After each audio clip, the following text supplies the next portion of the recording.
Lecture du livre du prophète Jonas. La parole du Seigneur fut adressée à Jonas. Lève-toi, va à Ninive, la grande ville païenne. Proclame le message que je te donne sur elle. Jonas se leva et partit pour Ninive, selon la parole du Seigneur. Or, Ninive était une ville extraordinairement grande. Il fallait 3 jours pour la traverser. Jonas la parcourut 1 journée à peine, en proclamant: Encore 40 jours, et Ninive sera détruite. Aussitôt, les gens de Ninive crurent en Dieu. Ils annoncèrent un jeûne, et tous, du plus grand au plus petit, se vêtirent de toile à sac. La chose arriva jusqu'au roi de Ninive. Il se leva de son trône, quitta son manteau, se couvrit d'une toile à sac et s'assit sur la cendre. Puis il fit crier dans Ninive ce décret du roi et de ses grands. Hommes et bêtes, gros et petits bétails ne goûteront à rien, ne mangeront pas et ne boiront pas. Hommes et bêtes, on se couvrira de toile à sac, on criera vers Dieu de toute sa force. Chacun se détournera de sa conduite mauvaise et de ses actes de violence. Qui sait si Dieu ne se ravisera pas et ne se repentira pas, s'il ne reviendra pas de l'ardeur de sa colère. Et alors, nous ne périrons pas. En voyant leur réaction, et comme ils se détournaient de leur conduite mauvaise, Dieu renonça au châtiment dont il les avait menacés.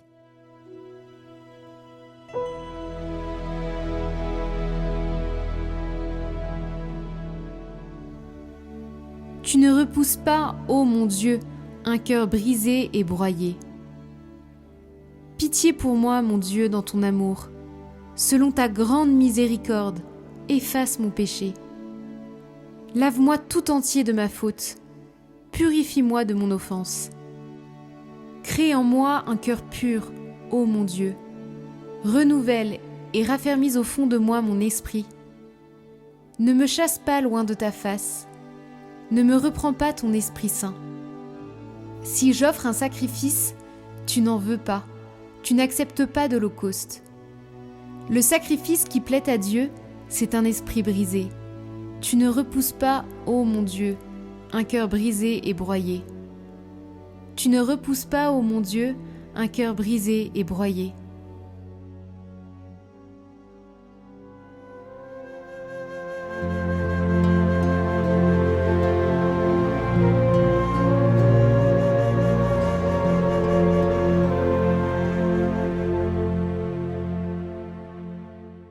Évangile de Jésus-Christ selon saint Luc. En ce temps-là, comme les foules s'amassaient, Jésus se mit à dire : Cette génération est une génération mauvaise. Elle cherche un signe, mais en fait de signe, il ne lui sera donné que le signe de Jonas. Car Jonas a été un signe pour les habitants de Ninive. Il en sera de même avec le Fils de l'homme pour cette génération. Lors du jugement, la reine de Saba se dressera en même temps que les hommes de cette génération, et elle les condamnera. En effet, elle est venue des extrémités de la terre pour écouter la sagesse de Salomon. Et il y a ici bien plus que Salomon. Lors du jugement, les habitants de Ninive se lèveront en même temps que cette génération, et ils la condamneront. En effet, ils se sont convertis en réponse à la proclamation faite par Jonas, et il y a ici bien plus que Jonas.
Aujourd'hui, dans l'Évangile, Jésus nous parle du signe de Jonas, en faisant référence à ce prophète qu'on considère comme petit prophète dans l'Ancien Testament, mais en fait plus grand qu'on peut l'imaginer. Jonas se distingue par son style narratif. Dans ce petit livre de 4 chapitres, Jonas nous présente un petit compendium des émotions humaines. Loin d'être un simple récit narratif sur l'obéissance ou la désobéissance du prophète, ce livre constitue une véritable exploration des émotions humaines face à Dieu. L'originalité de ce texte tient à ce qu'il ne développe pas des oracles ou des grandes révélations, mais met en scène un prophète dont l'itinéraire intérieur devient un lieu même de révélation. Alors c'est sous l'angle des émotions que nous allons parcourir ce livre de Jonas, pour mieux comprendre effectivement ce pourquoi, pour Jésus, il est si important de parler du signe de Jonas. Première grande émotion, la peur. C'est le moteur initial de la fuite. Dieu demande d'aller à Ninive et Jonas va dans la direction totalement opposée. Il ne veut pas proclamer un message de repentance dans cette ville parce qu'il craint que ces Ninivites se convertissent. Il se leva, comme dit le texte, pour fuir loin de la face du Seigneur. L'émotion est bien la peur. Même si elle n'est pas nommée, Jonas fuit. Il ne s'agit pas d'un danger physique, mais c'est surtout la peur d'une mission qui dérange. Et le texte suggère que la peur spirituelle peut effectivement conduire à des stratégies très concrètes d'évitement. Il va fuir pour s'embarquer dans un navire, il va dormir au fond d'une cale, il va se rendre indisponible. Ainsi, la première émotion du livre dévoile une vérité importante. L'être humain peut préférer la fuite à la fidélité lorsque la parole divine déstabilise nos représentations.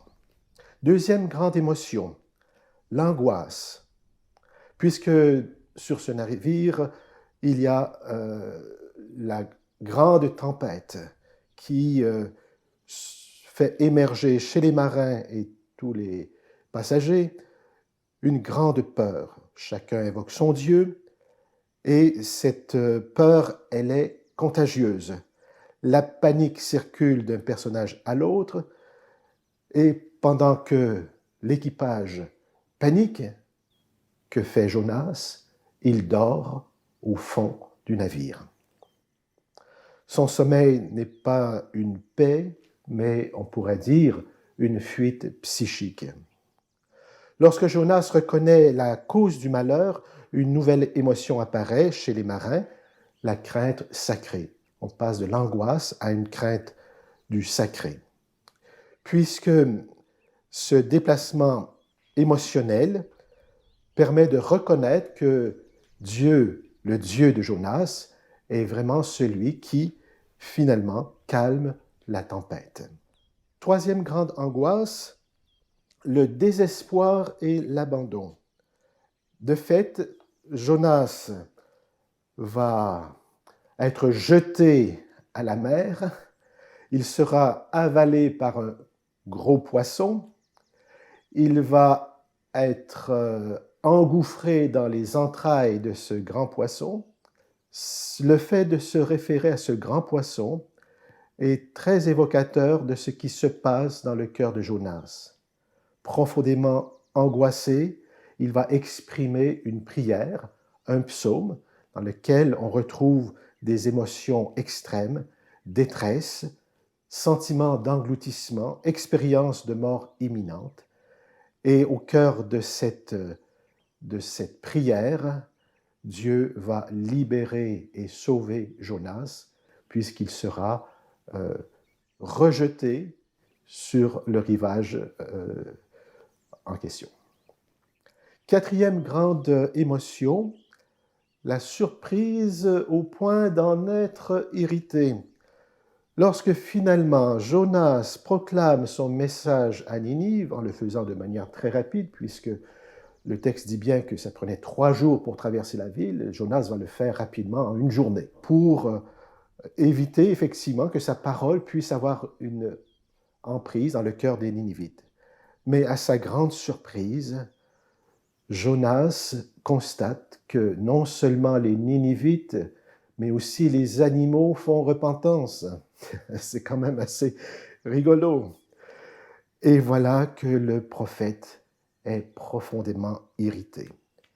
Et de l'irritation, Jonas va passer maintenant à la colère, mais une colère vraiment culpabilisante pour Dieu, parce qu'il va faire des reproches au Seigneur.